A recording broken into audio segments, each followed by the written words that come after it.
Hey everyone, and welcome to the Beyond Life and Fitness podcast. I'm Cheryl Patton. And I'm Meaghan Prince.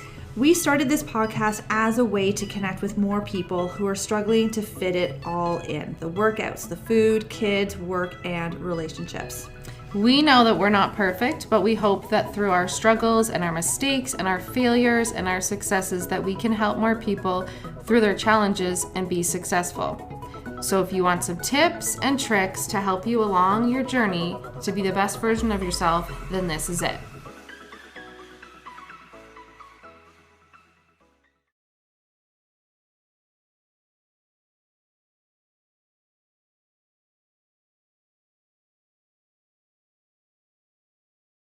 All right, and welcome to episode number 9. And today we're going to talk about setting up your morning for success. And again, more specifically, fitness success.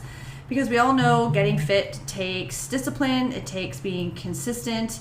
And we all have busy lives. We all got things going on. We all got kids, work, significant others. And if we can get into a pattern or habit of starting the day off on the right foot, it just makes things easier to stay on top of living your best day, basically. Mm-hmm. And we all have good days. We all have bad days. It's not like everything's going to go tickety-boo every single day, year after year. But we're going to sort of share a little bit of our morning routines and what we tend to do to try and set ourselves up for a successful day. Mm-hmm. And I'm going to touch on 4 things specifically, and we'll just sort of elaborate on things as we go. For sure, yeah. So the first thing I'm going to talk about is do not check your social media or emails as soon as you wake up. Mm-hmm. My husband is horrible for this. This is actually the very first thing that he does, and it's something that I have gotten away from doing consciously for probably at least 2 years. Because when you're in a position when you're trying to better yourself, so you're trying to get more healthy, you're trying to get more fit, starting your day off looking at everybody's highlight reels can sort of pull you back mm-hmm. into sort of a more negative mindset or place, because you're like, oh, well, I can't do that yet, or I don't look like that yet. And that's obviously not what we want. You're seeing all of these Instagram, Facebook, TikTok, whatever you're on, like these perfect bodies and lifestyles that are all set up. And just because you're not there yet doesn't mean that you're not going to get there. So why start yourself off checking your social media feeds and kind of seeing people where you want to go and you feeling that you're not there yet, and you're just kind of like, Mm-hmm. Well, yeah. And I also think like maybe text too, right? Mm-hmm. So if you're checking a text and I don't know, you have a client, somebody cancels on you, or you're supposed to go for dinner with a friend and they cancel on you, the first thing you wake up in the morning is like that negative thought, right? Or that negative text. And you're like, then another person is kind of controlling how your day starts out. So you're right. If you just don't look at your phone for like even the first hour, you can give yourself that first hour of like, just really focusing on yourself instead of focusing on, or somebody texts you and said, I need you to do this for me today. And then you're thinking like, oh my gosh, how am I going to fit that into my day today? I already have this busy day. So yeah, for me, it'd be like waking up to a text where somebody cancels something, or mm-hmm. somebody,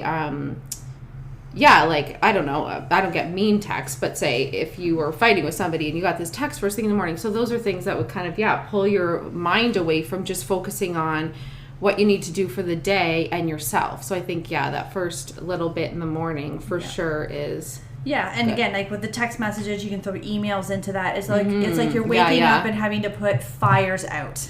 Yes, fires right away. Out. Yeah. Right? And that takes a lot of mental energy. So now mm-hmm. you're starting your day off slightly mentally drained. And that's just not, and then that's how you're setting yourself up now for the rest mm-hmm. of the day. Mm-hmm. So again, trying not to get sucked down the social media, email, text message rabbit hole mm-hmm. As soon as you get up. So that's definitely one thing. The other thing is water. So a lot of people, they wake up, they make their coffee, they make their tea, they do whatever, and then they think of water later on in the day. So when we actually wake up from sleeping our 7, 8, some people 9 hours at night, we're actually in a dehydrated state. So waking up and chugging, ideally room temperature water, just to help rehydrate yourself before you give yourself that tea or coffee is super important. And again, you don't have to start off with like a whole liter. That might seem like an astronomical amount. But even just like a glass or two, and then just kind of build on it. Build on it from there. So and what I've started doing in the morning too is just I do like a little bit warmer than room temperature because I actually don't even drink cold water ever. No, mine's always room temperature. Adding sea salt to it because your electrolytes are super low in the morning. So I do like a little squeeze of lemon and some sea salt, and then I'll drink that, and then like half an hour later I will have my, just because that in the morning, you're right, you're dehydrated, but salt is like a huge, people are like so scared of salt, but salt's actually like really super healthy for your body, right? Yes. So salt, I just add like a pinch of sea salt to my water in the morning. Yep. And the reason why for room temperature is that if you get up in the morning and you drink this ice cold water out of the fridge, it's actually a shock on the system, and you may actually not want to finish drinking your water because it's almost too cold. And a lot of people will confuse hunger for thirst. So if you're dehydrated, you may be confusing that signal that you're hungry, when really all you need to do is have a little bit of water, get yourself rehydrated and ready to rock and roll. My girlfriend calls it, I forget what she calls it, her magic water or something. So she has it in like a mason or honey jar, like a little tiny like 250 ml honey jar with the top on it. So before she goes to bed, she puts water, sea salt, a little bit of lemon, and then it's right beside her bed on her bedside table. So when she wakes up in the morning, she just drinks that right away. And so that's kind of her start to her morning, but it's like right beside her bed. So I feel like that's so much easier because if I'm in bed and the kids come in and whatever, then you get downstairs, and by the time I get downstairs I'm starving, and then I'm like, oh, I gotta eat, and then you're like, no, I should drink my water first. So I thought it was cool that she just puts like 250 mils with sea salt beside her bed in a little jar, and I was like, oh, that kind of, and then it's right beside you, so you can't even like get away same from with the phone. If you don't have, you say you put your phone in the kitchen at night. Phone is not in like our your bedroom rooms at all. No, they're in the kitchen. Which is like such a good idea. So when I get up in the morning, yes, I do drink water. It's not always a full liter, but I do drink water, and I get stuff done around the house. Like usually there's stuff to be cleaned up in the kitchen. I'll put stuff away that's in the living room. I'll figure out what dinner's going to be, and then my workday usually starts at 6 anyways, and I'm up at 5. So there's usually a good half hour. I'll check text messages and emails before I start teaching in case somebody's now not coming to class, but I hold that off to probably a good 15-20 minutes before class even starts. Yeah, that's good. So and that's just something I've been doing for a couple of years now, and it's a good thing. Yeah, so maybe like the jar of water on the side of your table and your phone not near you, both of those things, right? Because then your water's right there, you can drink it, and your phone's not there, so you can't go on it. Yeah, and I know a lot of people use their phones as an alarm to wake up. So we've got the old school alarms. Yeah. So, and they work just as well as getting you up in the morning. Right. Yeah. The other thing to do, ideally, first thing in the morning, is to move your body in some way, shape, or form. And it 5 or 10 minutes will be enough just to sort of get that blood flowing again, getting oxygen going to the brain. And it could be a simple walk if you want to go outside and walk to your post box and come back with your mail, or it could just be walking around your house, which is what I tend to do. It can even be stretching. Right? You're just sort of getting that body warmed up. You're getting your brain warmed up and ready to rock for the rest of the day. And you're not starting in a, what's the word I'm looking for? Like tight. Like you're not starting all Even if you just walked a little, like went outside for a 10-minute walk or something. Because I feel like now that I'm not sleeping because my children are young and not sleeping, that I'm finding for me, because I used to be 5 a.m. I'd be at the gym and it would be amazing and I'd be home.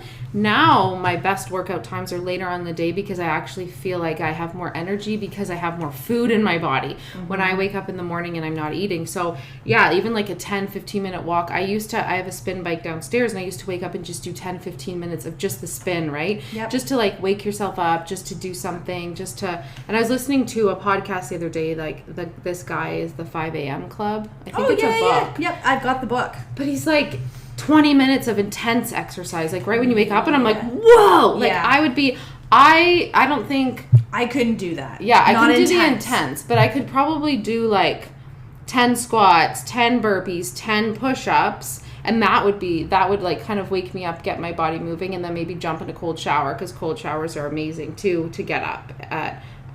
But yeah, the intense exercise, I just don't think I could do like a HIIT workout right from waking up. But I could do like a steady state, like 10-15 minute spin, just because you're right, it just gets your brain and your blood flowing around your body. If not, you're just like super stiff in the morning. Yeah, exactly. It's just a better way to wake up your body and your brain than waking up and chugging that first one of how many cups of possible coffee or tea for your caffeine to wake up. So so getting up and moving your body as early in the morning, as soon as possible from waking up is because it gets your endorphins going, and then your motivation's higher, right? So in speaking with metabolism specifically, drinking coffee on an empty stomach is super bad for your metabolism, because your coffee speeds up your metabolism. Like it's like it speeds up your heart rate, it speeds up your blood pressure, it speeds up all that stuff. So then your body is like burning more calories because it needs more calories to do that stuff.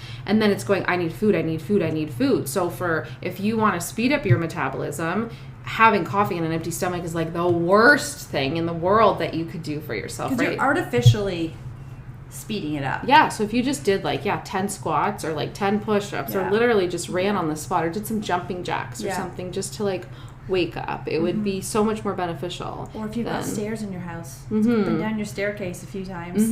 Yeah, just to move, right? Exactly.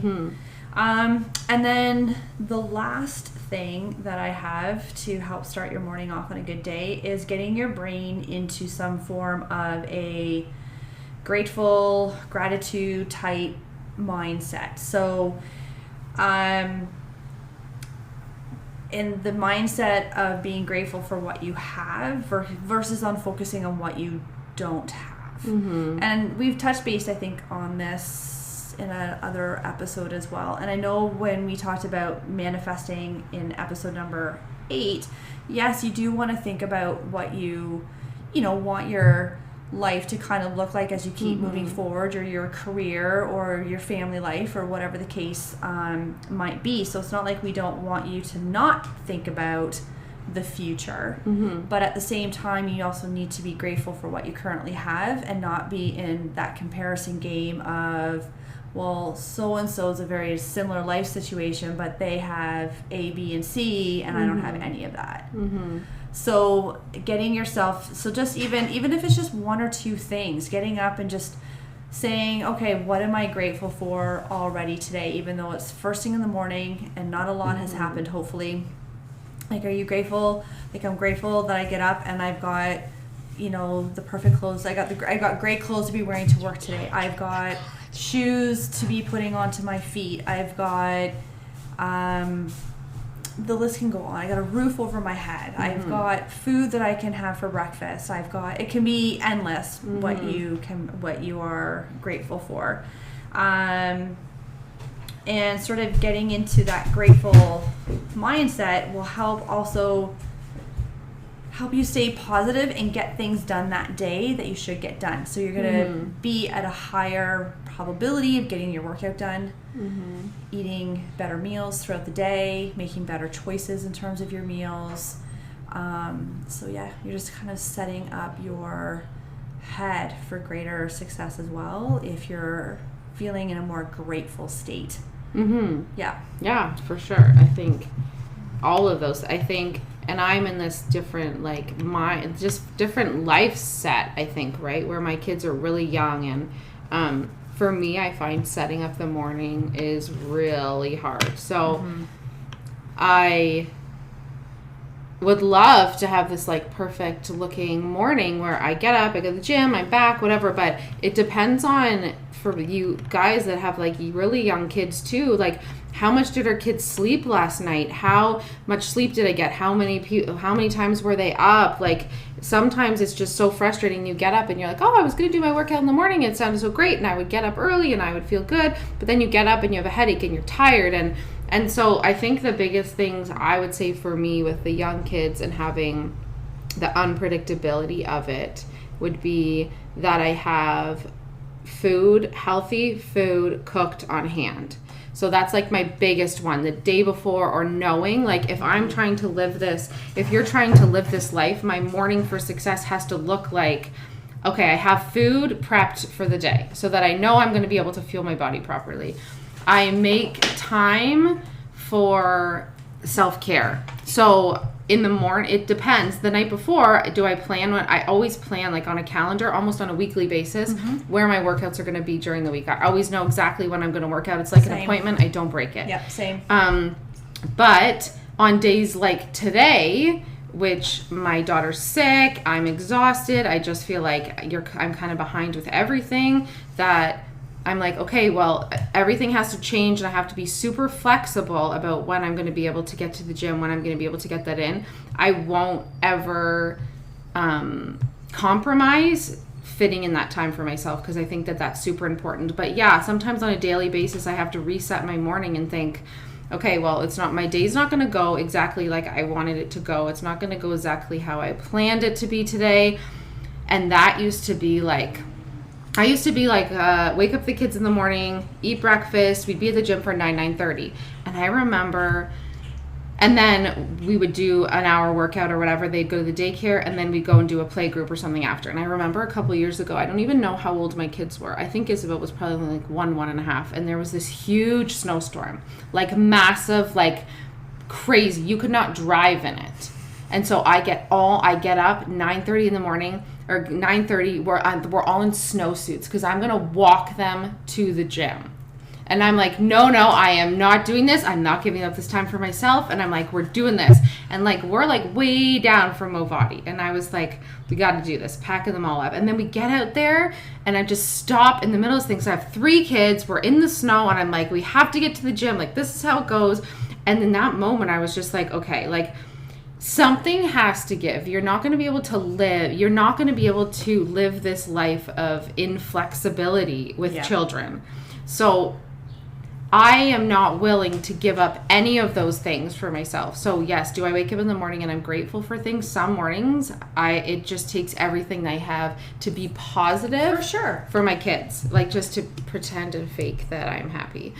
And so some mornings I think is really hard, but I think you have to know in the morning, your day sort of has to be planned. And if you have to reschedule things, I think before I was like so rigid. I was like, no, I have to do it this way. It has to be this way.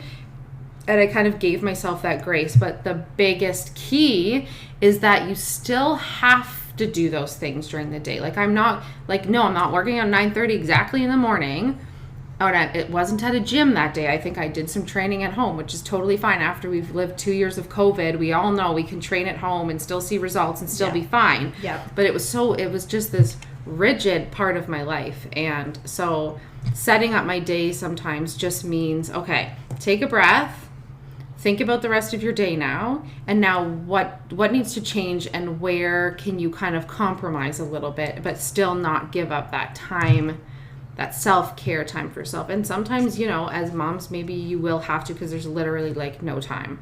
But 20 minutes, go downstairs, do a workout, instead of having to just do anything. Sometimes it's for me, I think it's giving up this perfection that I thought that I always had to be. Everything has to be perfect. I think for me, setting up my morning definitely means that I feed myself breakfast, like, because sometimes that's like when you have babies, sometimes that's like, wow, okay, I had breakfast, like this is all, we're doing awesome. And yeah, and just making sure that I wake up with a positive mindset. And sometimes that doesn't always mean like, you know, today's going to be perfect. It's just, I have to flip my mindset to think, okay, Meg, everything's still okay. You just need to be more flexible and not have to be such a perfectionist all the time. No, I right? get it. And like, yeah, I'm gonna like thinking back to when my kids were, because my kids are older than yours. So I've got 2 in their early 20s, and my youngest is 15. So again, he's fairly independent at 15. Yeah. So different life stage, but when I think back to when they were a lot younger, especially when we just had Brittany, so the oldest, and living in the first house, like I was so particular as to how things, how I thought things needed to happen throughout the day, right? Like I knew what my work schedule was, and then I happened to work at a gym at that time. So again, I swear the older 2 kids, they lived in the gym daycare. Because that's how important it was for me to still go and get my workouts in. They don't really remember that, so that's maybe a good thing. But I totally understand where you're coming from in terms of the inflexibility, right? You just wanted certain things to happen at certain times, and when that wasn't allowed to happen for whatever reason, it's like your whole day and your mind has just gone completely sideways. Yeah. So why even bother trying to get done what you wanted or thought that you should be getting done? And I think it's a bit of a phase in lives, because like as you go through, like as your kids will get older, and as my kids continue to get older, you go through different phases, right? Of how, like, compared to how I am now to how I was like even like 20 years ago, right? When they were like 4 and 2 and Ethan wasn't even a thought yet. You know, I'm way more, yes, I there's certain things that I need to get done in the morning because of, I start teaching classes at 6 o'clock in the morning. So I want to make sure there's a few things done before that happens. But, you know, if Ethan were to all of a sudden be sick and he's a little bit more needy that morning, then is it going to be the end of the world if that doesn't happen? No. So, you know, yeah, you learn to be more fluid in your mornings. But yeah, I totally understand where you're coming from with kids being younger and wanting to get certain things done at certain times and having that whole, the day is just ruined. Yeah, and I think that I used to feel that, right? And be like, oh, the whole day's done now, I might as well not. But then it's just like, I can't give up on myself, because the second you give up on yourself, everything's going to fall apart. Yeah, so that's definitely one thing. And you can ask anybody, like I am very disciplined when it comes to my workouts. I'm more disciplined with my workouts than I will be with my nutrition. It's just, I like food. Food's a good thing. Yeah, of course. And I'm like so strict with my nutrition, right? Yeah. So, and with my workouts, I would say. But I feel like I've become more flexible with my workouts, just not so much my nutrition. So that for me is like, that's sort of my cornerstone of the day. Just make sure that I have all my food prepped, that I have everything. And I feel like the last couple of days I haven't really felt super prepped. So I've been more flexible in my diet as well.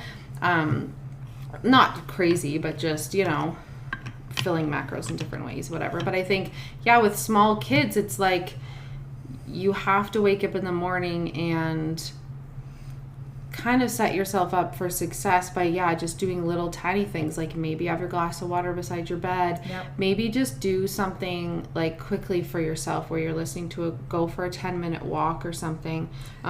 But with babies, you can't. Like even with my 5-year-old, even just like around your house. Yeah. Right? Like you can just sort of pace around your house. Or if you know that you didn't get things cleaned up in the kitchen, or kids' toys are still all over the floor, or like whatever the case might be, that can be your movement for the morning. So it doesn't have to be anything extravagant or overly structured. It's just moving, putting laundry away, right? You're still moving around the room, putting things away. So it can be something as simple as that. But you're right. Like, it's kind of getting these small little things. Yeah, movement, water, stay off your phone for as long as possible in the morning. And then just sort of, maybe as you're moving around the house, tidying things up, you know what? I'm grateful that these kids have all these toys to play with to help keep themselves occupied or to learn. You know, I'm glad we've got food in the fridge. We've got breakfast, lunch. We've got dinners all covered. I'm grateful that, you know, the kids have clothes that they like for when they go to school or wherever whatever. So, yeah.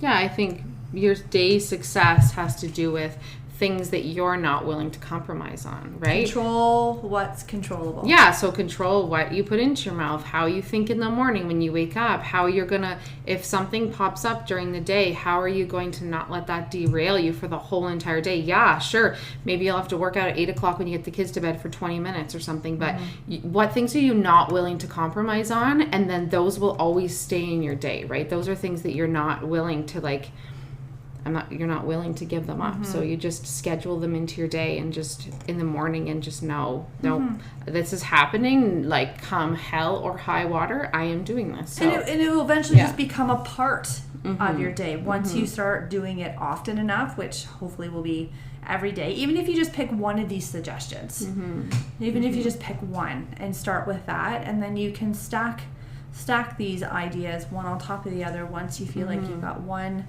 under control. Yeah, like just a glass of water before when you wake up. Yeah. Easy peasy, right? Yeah. But it makes a huge difference. Huge difference, because if you can get your mornings right, it's just going to lead eventually to more productive days. And and the one thing that we 100% have control over is we have control over our mornings. Yeah. Awesome. For sure. All right. I think that's a good place to end.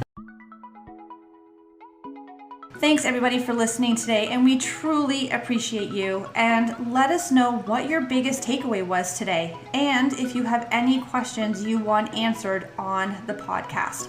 Don't forget to rate, review, and subscribe to this podcast to automatically receive your episodes and to help us reach more listeners. We would love to connect with you on our socials, either Facebook or Instagram, with links in the show notes. Till next time, keep taking those small steps towards your best life.